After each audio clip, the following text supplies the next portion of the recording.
अस्सलाम वालेकुम। एक अरसे से ये कहा जाता है कि पाकिस्तान का मिनरल्स में जो पोटेंशियल है वो बहुत ज़्यादा है, चाहे गोल्ड हो, कोल हो, कॉपर हो, बहुत पोटेंशियल है। इनफैक्ट जो पाकिस्तान मिनरल इन्वेस्टमेंट फोरम 2025 था, उसमें वज़ीर आज़म पाकिस्तान शहबाज शरीफ साहब ने भी कहा कि बिलियंस ऑफ डॉलर्स का पोटेंशियल है मिनरल्स में। लेकिन ये सवाल भी वैलिड है कि अगर इतने बिलियंस ऑफ डॉलर के मिनरल्स हमारे पास हैं तो पाकिस्तान आज तक उससे मुस्तफ़ीद क्यों नहीं हो सका, फ़ायदा क्यों नहीं उठा सका। लेकिन आज इस इंटरव्यू में हम बात करेंगे इसी हवाले से, क्योंकि रेको डिक एक ऐसी फील्ड है जिसमें पोटेंशियल भी नज़र आता है और अब ऐसा लगता है कि चीज़ें जो है वो राइट डायरेक्शन में आगे बढ़ रही हैं। एक अरसे तक, एक डेकेड तक हमने देखा है कि बहुत ज़्यादा लीगल हर्डल्स थे, लेकिन now things are moving in the right direction.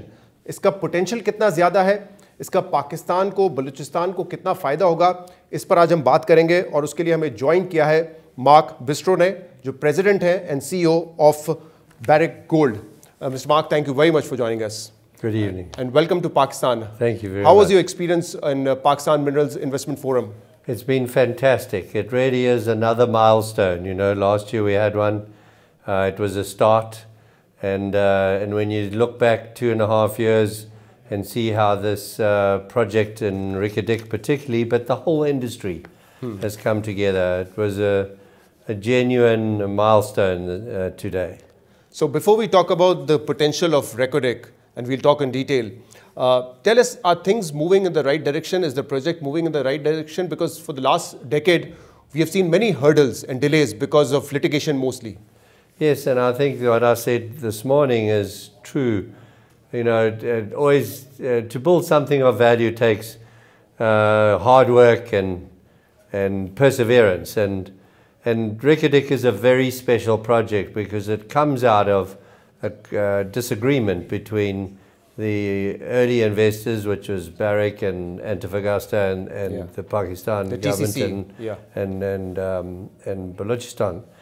And so when I took over the leadership of Barrick in 2019, I reached out to the government of Pakistan and suggested that we try and work out something that's good for everyone. Yeah. And the government embraced that, and that's what we've been doing ever since. And today we've now completed the feasibility study. You know, Reko Diq is a world-class mine. It's a world-class gold mine and a world-class copper mine together. So one of the world's largest undeveloped gold and copper deposits in the world. Right, and that's why they say it will be a game changer for Pakistan. So what does it mean for Pakistan really? Well, it means a lot for Pakistan if we get it all right. Right, yeah, of course. And because the value is enormous. And again, if we invest in the people of Balochistan, because why is it so important? Because Pakistan Incorporated, that's Balochistan province and Pakistan federal government, end up owning 50% of the mine. 25% each. 25% each. Yeah. And more importantly, the Balochistan government has a free carried and a carried interest. So their 25% is funded. And so for the people of Balochistan, a real opportunity to benefit directly from their great mineral endowment. And you know, many times throughout the world, we see opportunities where a country is endowed, but the people associated with those deposits don't actually get the benefits. Yeah, because the federal government will be investing on behalf of the Balochistan Exactly. government. So what exactly is the size and the value of gold and copper? I mean, they say it's around $60 to $70 billion. Yes. Some say after the first phase, this will be the top 10 largest mine, and probably after the second phase, it will be top 5. Yes, so certainly in the top 10, it will be for a very long time. It's a generational mine. I always say the Reko Diq we have today is just a starter mine. Yeah. It's got lots of upside potential.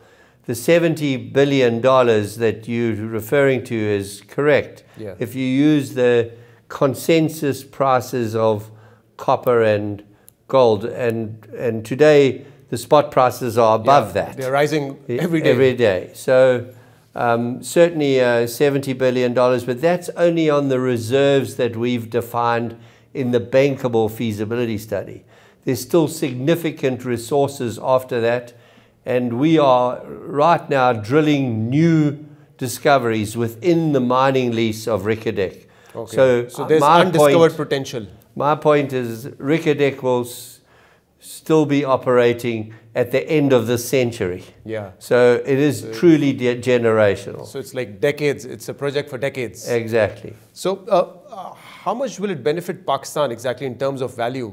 And where do we stand right now? When does it begin? When do you begin mining, to be precise? So we start mining in 2026 at the back end, and there's a lot of work to do. Right now we are building accommodation. We have accommodation already on site for 1,000 people.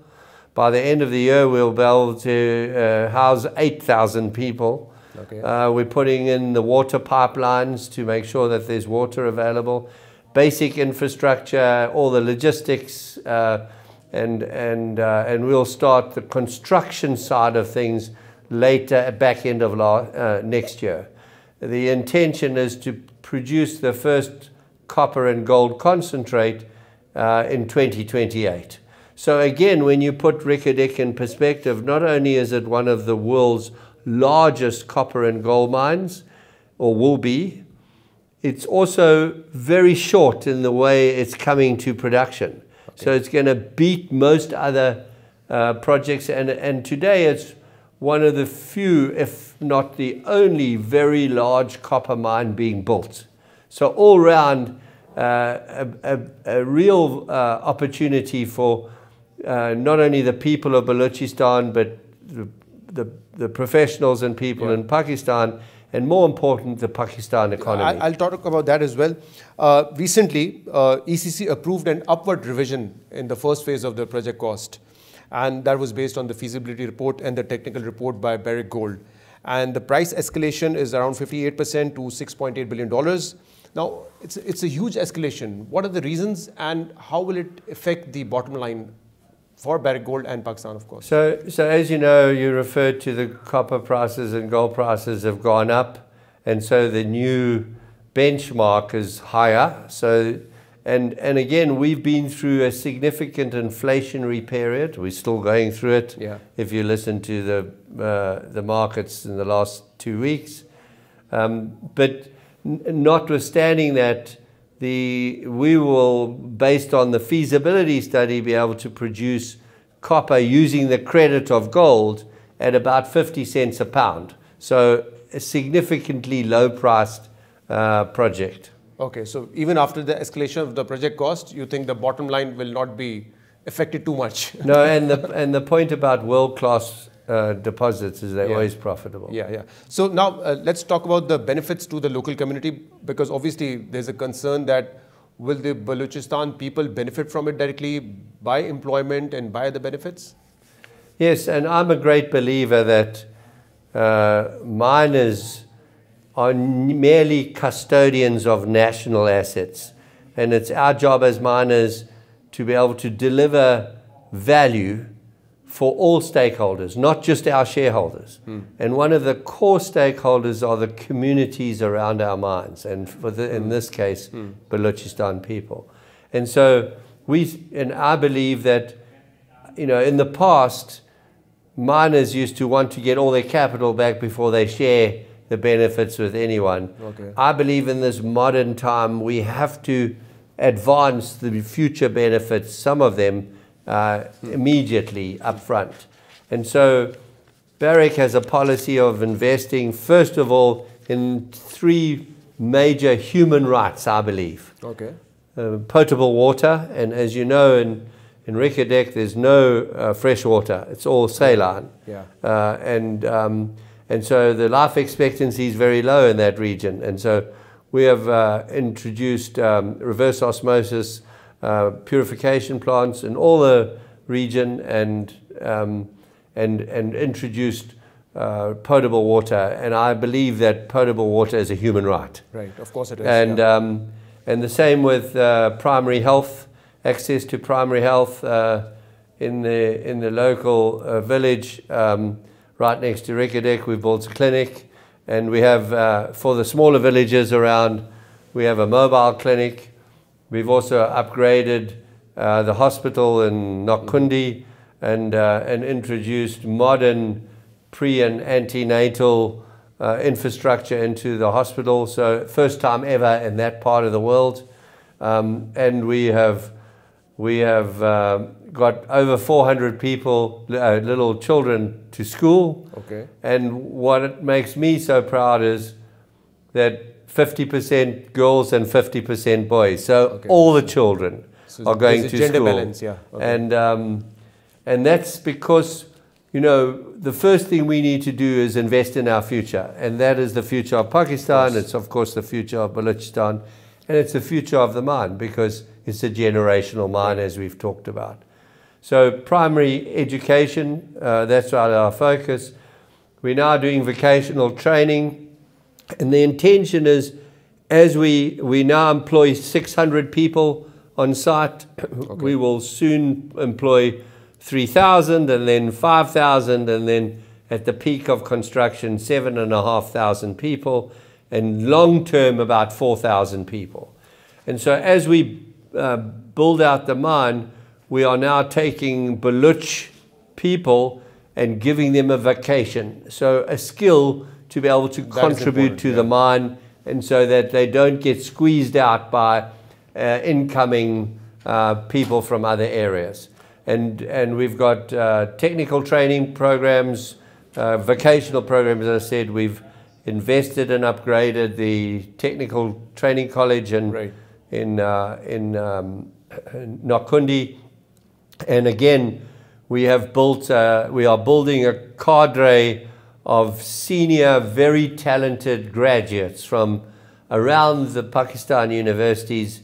We've selected about 29 young students, graduates, out of 5,000 applicants. So these are the cream of the crop. The top people. And they are now working in our operations around the world to give them skills so they can come back and be part of the senior management of Reko Diq as it comes into production. Right, so the local community will not only benefit from employment generation, but as you said, you people are investing in water facilities, education, health, and technical training as well.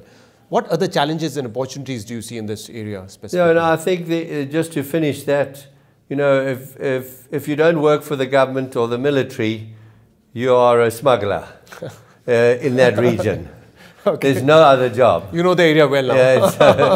Yeah, but what we're bringing is a completely different opportunity, series of opportunities, including commercial opportunities. Our business partners, we want to be Baloch as well, and so we have got incubation programs, financial programs to teach people how to be good suppliers of services and subcontractors, etc. So the challenge, as you know, is always in that part of the world is going to be security. Again, we have worked in many parts of the world with that face conflicts and some places in Africa as well. And places in Africa, Papua New Guinea is another one. Yeah. But what we found that is, once you invest in give people a real job and give them the opportunity to make their own choices, and they become financially and politically independent. Then they have better options. Then they have better options, and then they stop. The security diminishes. So security is a concern for Balochistan area, but Pakistan Army has given assurance for the security for this project as well. Does that make you more confident and satisfied? I think it's a very poorly populated area. The security establishment has been particularly attentive in ensuring, and we operate under the World Bank UN guidelines for operating in conflict zones, along with the security services.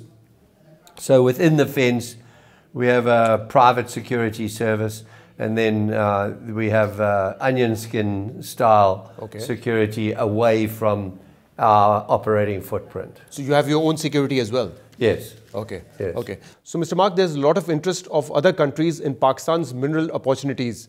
For example, US Secretary of State spoke to Foreign Minister of Pakistan. They showed a lot of interest in minerals. Saudi Arab is specifically talking about investing in Reko Diq. How do you see that? Oh, absolutely. The more the merrier. You know, Yeah.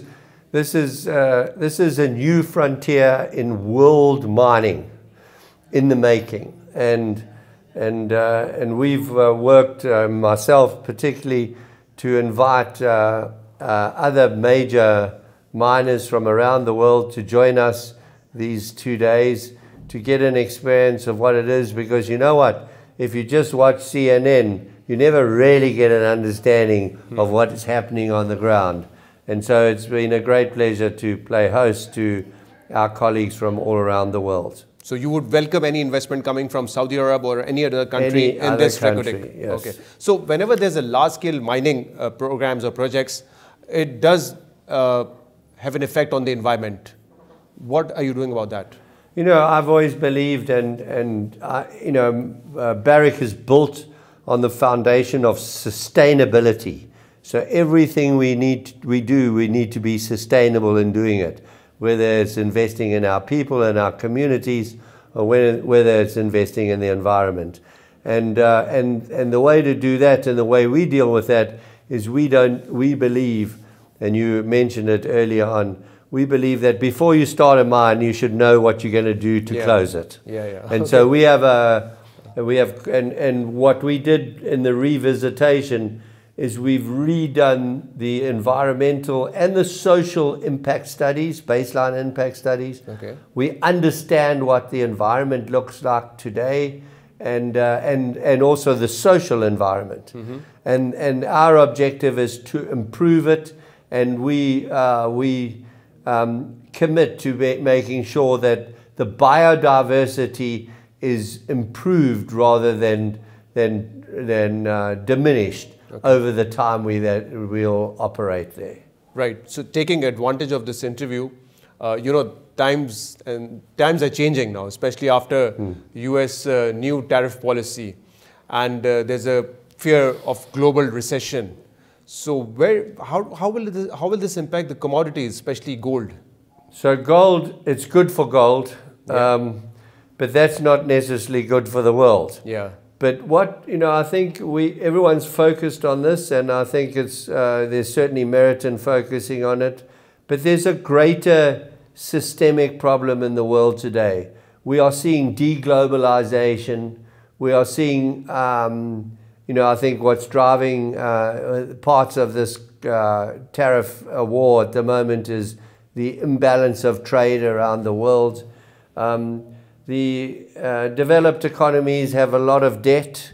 You know, I think everyone has to realize that we need to worry more about how we spend our taxpayers' money. True. You know, global-wise. And so it is it's in a very dynamic, we are in a very dynamic phase globally. The world order is changing. It's changing a lot. And I think, you know, I always say together is better. Yeah. But having said that, the one thing that we're all sure about is that if we are going to make a better world for future generations, we need to uplift the developing and emerging markets out of poverty. Mm-hmm. And the way to do that is you have to industrialize in a much more modern and sustainable way than in the past. But you have to do that. And to do that, you can't go without copper. Right. And all the other metals and mining. And you've seen recently the world is starting to recognize that mining is an important part of everyday life. It's how you manage it, to your point, and whether you can do it sustainably. And so it's interesting that you mentioned copper specifically, and is that why that's why Barrick Gold is proposing a name change from Barrick Gold to Barrick Mining? Yes, it is, because in 2019 when we merged Barrick and Randgold, we set out to build a world-class global mining company. Right. And we recognized to do that, as a gold miner, you have to embrace copper, because if you want big gold mines, you usually get copper with them, like Reko Diq. Yeah. As I said, it's a gold mine or it's a copper mine, and it's both. And so, and we rebranded Barrick as Barrick, straight Barrick, as you see in our brands. But the name itself in Canada, by definition, has to be 3 words, and it stayed Barrick Gold Corporation. Okay. And what we changing is Barrick Mining Corporation, which opens us up to be able to present ourselves all-inclusive, an all-inclusive global miner. Right. Thank you very much for your time, Mr. Mark. No, thank you very much for your time. Thank you.